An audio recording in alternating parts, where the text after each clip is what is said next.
Sometimes in Nerf you can just never decide which role to play. Do you choose semi-auto? Do you choose full auto? What role do you choose?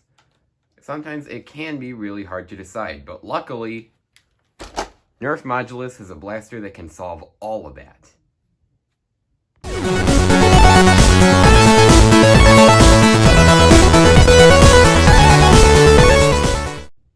Hey guys, Sir Mikey. This is a video review on the Nerf Modulus Regulator. Let's get right to it. What you'll find included with the base blaster itself is a magazine and darts, obviously, but there's also a second magazine, a storage stock, a carry handle, and 2 barrel extensions, the long and short. External overview of the core blaster itself, starting up at the front. We have an end strike barrel lug, so you can attach whatever barrels you want, and obviously the included barrels will work with this too. Below that, we have an end strike tack rail, so you can mount something like a foregrip, although something like a flashlight or a targeting beam would also be pretty suitable for this rail. Above that, we have the front sling attachment point, though I can't really say I like this design. It's not universally compatible with all slings. In fact, most carabiners won't work with this design, so yeah, that's kind of a bummer. So yeah, it's not universally compatible. And built into that, we have the front iron sight, but much like blasters like the Strife and the Quadrat, there's no rear iron sight, so aiming down sights is kind of useless. Behind that, we have an access door. This is a pretty unusual design, but this is very similar to the Hyperfire. Now what you do to open the access door is pull back this little white switch, and then it's just affected by gravity. This also exposes the feeding mechanism, which is a little conveyor belt. This is also seen on blasters like the Hyperfire. So yeah, that is supposedly meant to be faster than an electronic pusher, which I can definitely see. Below that, we have the magwell. This is a pretty good magwell. It's a bit further up front than most other magwells are, so if you're used to something like a Strife, this might concern you a little bit. But, you know, for me it works. I'm used to using it. And it's a loose enough magwell to the point where it's not going to drop your mag out unless you want it to. So you can just gravity drop if you wanted. Now, moving back, we have another tack rail, so you can mount something like an optic, or am I the only one who's thinking a red dot? Oh yeah, that would look sick. Now, below that, we have the battery tray. To get in there, remove the single Phillips screw right here, remove the battery cover, and insert 4 C-style alkaline batteries. Yeah, C-style. This makes it pretty heavy. However, it's right above the grip, so I don't think it should be too much of an issue, just as long as you don't try and hold it like a pistol, like you would a Strife. Now, below that, we have what's arguably the coolest part about the main blaster, the selector switch. Oh yeah. You're able to fire in semi, which is just pulling the trigger once and only being able to fire off 1 round.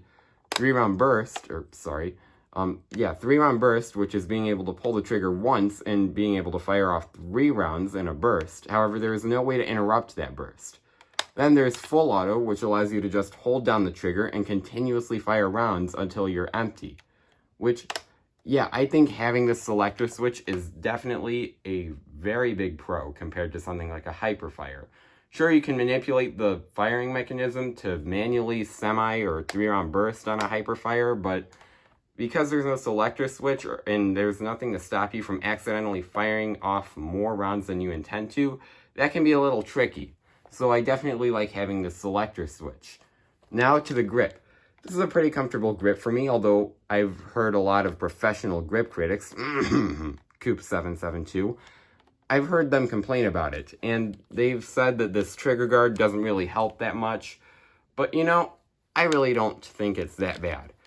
Now, of course, I've spoiled myself with my Strife, so this grip doesn't feel as comfortable, but, you know, it works for me. Now to the trigger. This is pretty straightforward for a flywheel blaster. You just hold down the rev trigger, it would help to have a magazine in, and then pull the primary trigger. This is an electronic trigger, though, not a mechanical one, so it does feel a little more disconnected and a little less real, if you know what I'm talking about. Now, within the trigger guard, we have the magazine release. I've heard a lot of YouTubers complaining about this design. They don't really like how you have something else within the trigger guard that isn't the trigger. But, you know, it works for me. It doesn't require too much force, and it's not as frustrating as some other mag releases of this design. So, you know, it works for me.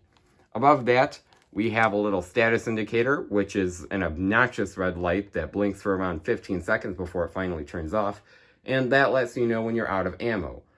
However, if you specifically play in a dark environment, this could really be a deal breaker for you. Now, unless you're willing to modify the blaster and just rip out that status indicator entirely, I would not recommend this for anyone trying to go stealth mode. But obviously, if you're a stealthy player, why would you use a flywheel blaster anyways? They're noisy as heck. And right here, we have the rear sling attachment point. This is a very similar design to the front one, but it's a little more compatible with carabiners. And finally, moving all the way to the back, we have a stock attachment point to fit on whatever stocks you want. That is it for the external overview of the base blaster itself. Let's move on to the attachments. Quick overview of all the barrels. These all have one thing in common, and it's the fact that they all have both the front and the rear barrel attachments. So not only could you potentially stack these infinitely, but if you wanted to, you could also stack them in any order you want. This feature was also present on the modulus barrel extension, but there were no variants of that, so these kind of add some variation, I guess. Now, these are all fundamentally the same in the fact that they have both front and back barrel extensions, but I will go into more detail for each of them. For the shorter one, yeah, you really can't tell that there's much of a length difference in these two, but this one is marketed as the long range one, and this one is marketed as the shorter one. Yeah, not much of a length difference at all, but whatever. For the shorter one, there's an end strike tack rail on top, however, that is not present with the longer one. However, they both have something that is really innovative. They both have end strike attachment points on the bottoms of them. And this is not a rail, but it's the attachment point to go onto a rail. So this means that in theory, you could master key a blaster without having to, do any shell cutting or modifications. That is really nice in case you're not into modding. And even still, it's probably going to be a lot more convenient to just be able to pop on and pop off a blaster that you don't want to cut or ruin. Yeah, that is really innovative, and I don't know why Hasbro didn't think of something like that sooner. But of course, this is an end strike attachment point, so it isn't the sturdiest. It can't fit really heavy blasters like, I don't know, a Demolisher or an ARL, and of course another regulator, but it's still a good idea, in my opinion. And this one here is a carry handle. Like the other two barrels, it has a front and back extension point. So, yeah, you're able to put this in any position you want. However, obviously this part here is the carry handle, and it swivels 360 like that. So if you wanted to, you could have it on your left side as you're holding your blaster in your right hand, and boom, you could hold it like a freaking minigun and just gun down an entire horde of zombies or whatever they're called. And of course, it works with left-handed shooters too. And below that, we have a little peephole, which lines up with these barrels. Do note though that it doesn't perfectly line up with any other optics, so that kind of sucks. But whatever, they're still cool. Anyways, that is it for the barrels. Let's get on to the stock. This here is labeled as the regulator storage stock, mainly because it can store a magazine. And of course, both the included magazines hold 12 rounds. Now, obviously we've had stocks like this before, but to my knowledge, this is the first stock of its kind that is actually sturdy.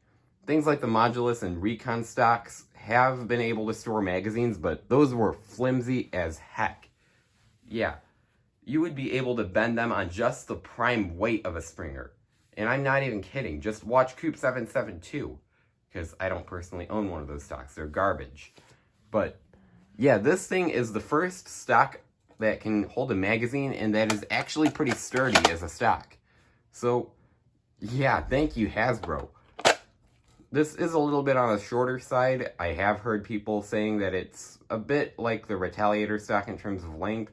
But for me, it's all right. And neat little bonus feature, this little hole here is actually for storing the carry handle. So I don't really get why you would need to do that in battle, but for storage, it's nice. So you don't have to worry about losing the carry handle. But yeah, that is the stock. And, of course, that is the last attachment included with the blaster, so yeah, I guess we can move on to our firing demo now. Starting off in semi.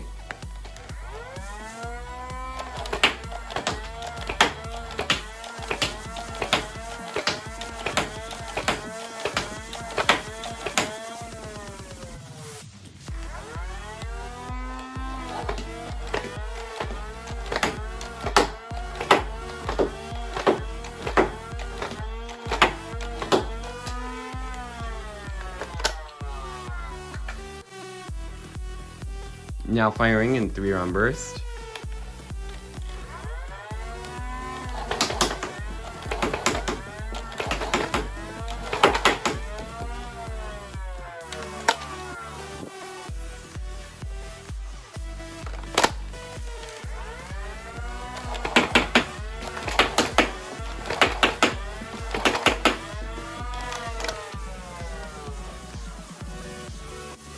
Now, ladies and gents, the moment you've been waiting for, full auto. Oh.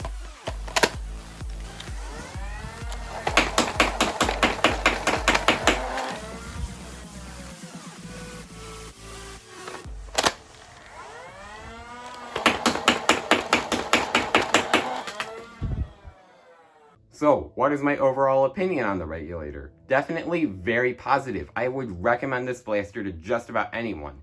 However, there is one major issue that I experienced when using crummy darts. And obviously this is inevitable to happen with any blaster if you use crummy ammo, but this one was particularly bad. I couldn't just fix this jam by opening the access door or by taking the magazine in and out. That just didn't work. I actually had to get a pencil and remove the jammed dart from the flywheels because I actually couldn't reach it with the access door. And the space was too narrow for me to actually get my fingers in and remove the dart with just my hands, so I had to have a tool on hand in order to remove the dart. So yeah, that's pretty bad. However, other than that, I did not experience any kind of malfunctions. I do want to point out that the electronic trigger does have a small bit of delay from when you pull the trigger and when the blaster actually fires, but it's not too long. It's not terribly long. Obviously, if you use a mechanical trigger or a spring blaster, then it's gonna feel pretty short. It's gonna feel pretty long, like pretty delayed. It's noticeable for sure, but it's not terrible for someone like me. Now, other than that, I really have no flaws with the Regulator to point out. That is pretty much everything you need to know about it. And I hope I managed to help you make an educated purchase decision as to whether or not you should buy this, which I don't see why you shouldn't buy it. It's an absolute beast. Select fire, flywheel powered. Oh my god, how could you not like that? Just how? Anyways, that is it for my review on the Nerf Regulator. Thanks for watching, and this has been Sir Mikey. Peace out.